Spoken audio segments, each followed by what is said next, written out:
Assalamualaikum warahmatullahi wabarakatuh. Selamat datang di COD, Cerita Orang Desa. Di video kali ini saya akan sedikit membahas tentang apa yang sedang saya tekuni, ya bisa dibilang saya tekuni selama beberapa bulan ini.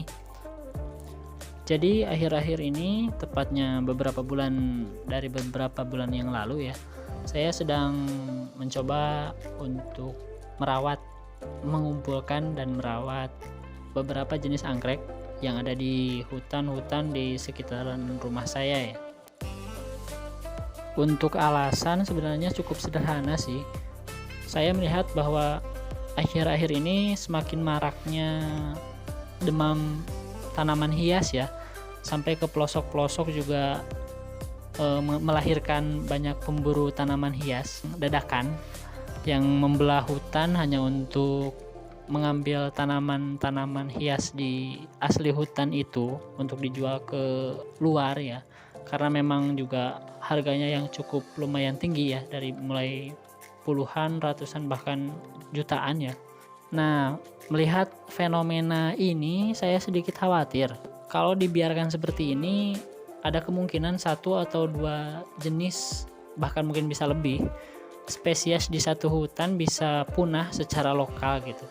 Nah, karena itu saya mencoba untuk mengumpulkan beberapa jenis yang bisa saya temui, agar kalau misalkan buruknya di satu hutan itu, terutama yang dekat dengan rumah saya ya, ada satu spesies dari sana yang punah, saya sudah memiliki satu sampel spesimen dari spesies itu untuk studi nyata ke depannya, agar kita tidak benar-benar kehilangan spesies itu.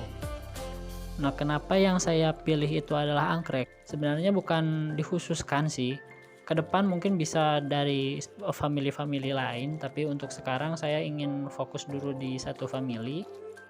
Anggrek, kenapa harus anggrek yang didahulukan sih sebenarnya? Mungkin karena memang saya sudah suka anggrek dari kecil ya. Dari pas SD kalau nggak salah saya sudah mencoba menanam anggrek bulan. Walaupun saya tidak terlalu memahami juga apa itu anggrek dan bagaimana itu anggrek ya.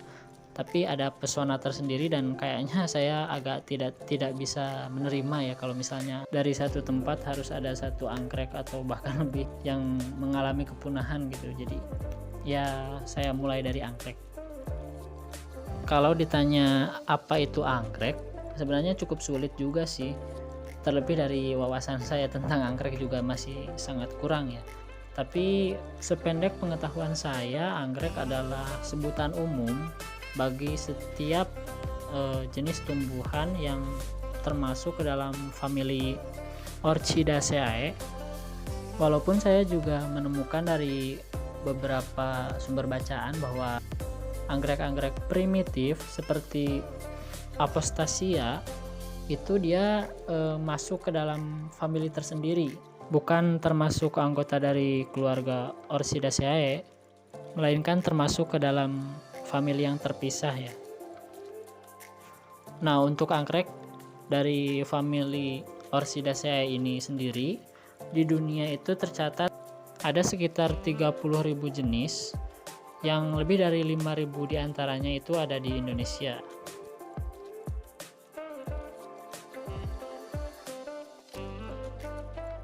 Meskipun bisa dibilang cukup sulit untuk mendeskripsikan apa itu anggrek, tapi ada beberapa ciri yang bisa dijadikan patokan untuk membedakan apakah itu tanaman termasuk anggrek dan bukan.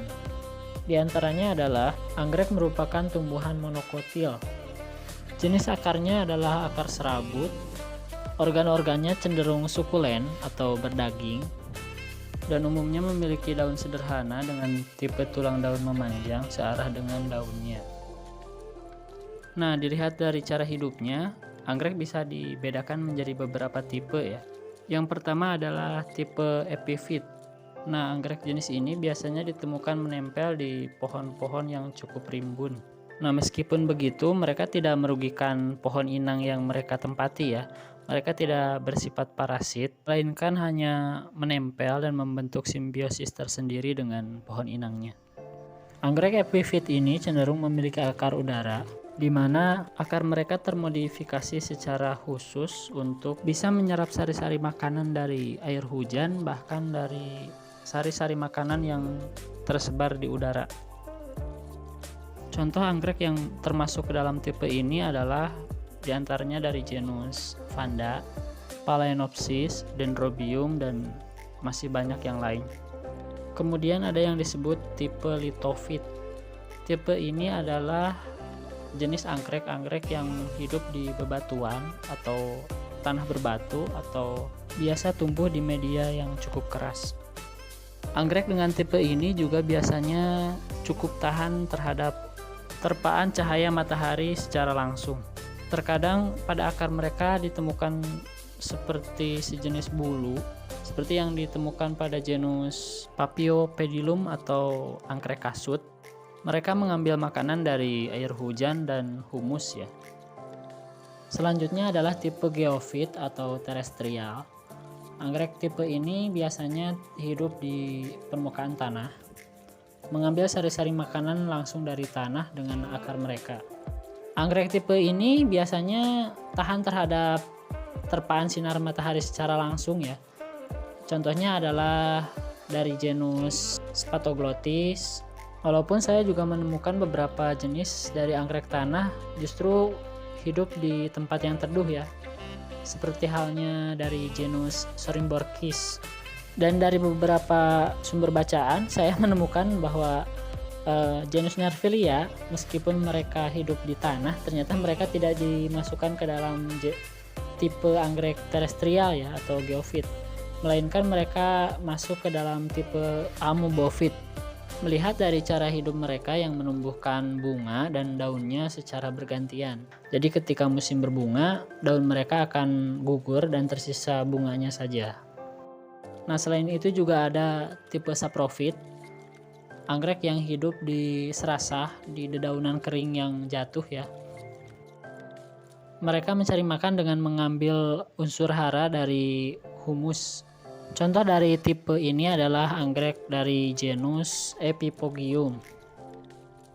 Nah, selain dari cara hidupnya, anggrek juga bisa dibedakan dari cara pertumbuhannya ya. Secara umum, dari cara pertumbuhannya, anggrek dibagi menjadi dua, yaitu anggrek monopodial dan anggrek simpodial. Anggrek monopodial adalah anggrek yang pertumbuhan batangnya mulai dari satu titik menuju ke atas atau satu arah tanpa percabangan. Anggrek tipe ini biasanya pertumbuhannya tidak terbatas. Bahkan meskipun sudah pernah berbunga, pohon akan terus tumbuh, menumbuhkan daun-daun baru dan nantinya akan tumbuh bunga lain di pohon yang sama. Anggrek-anggrek dengan tipe monopodial misalnya dari genus Phalaenopsis, Vanda, Rhynchostylis, dan masih banyak lagi. Selanjutnya adalah tipe simpodial. Anggrek tipe ini cenderung hidup dengan membangun rumpun dengan pertumbuhan batang yang terbatas. Ketika satu batang sudah berbunga, biasanya dia akan mati dan berganti dengan tunas-tunas baru yang akan tumbuh dan hidup hingga mencapai ukuran maksimalnya, lalu berbunga dan dia juga akan mati. Begitu seterusnya. Banyak anggrek dengan tipe simpodial memiliki pseudobulb atau umbi semu yang merupakan modifikasi dari batang yang kaya akan cairan. Anggrek dengan tipe simpodial ini misalnya dari genus Dendrobium, Coelogin, Polydota, Liparis, Acreopsis, dan masih banyak lagi yang lainnya. Dan keberagaman ini juga mungkin yang mendasari saya kenapa saya suka terhadap anggrek dan agak rela kalau misalnya ada 1, 2 atau bahkan lebih spesies anggrek di suatu tempat bisa punah ya, bisa hilang gitu. Ya, untuk video kali ini mungkin saya cukupkan sekian, agak sedikit sensitif sih ya. Terima kasih telah menonton sampai akhir dan maaf apabila ada kesalahan-kesalahan kata atau apapun. Akhir kata, wassalamualaikum warahmatullahi wabarakatuh.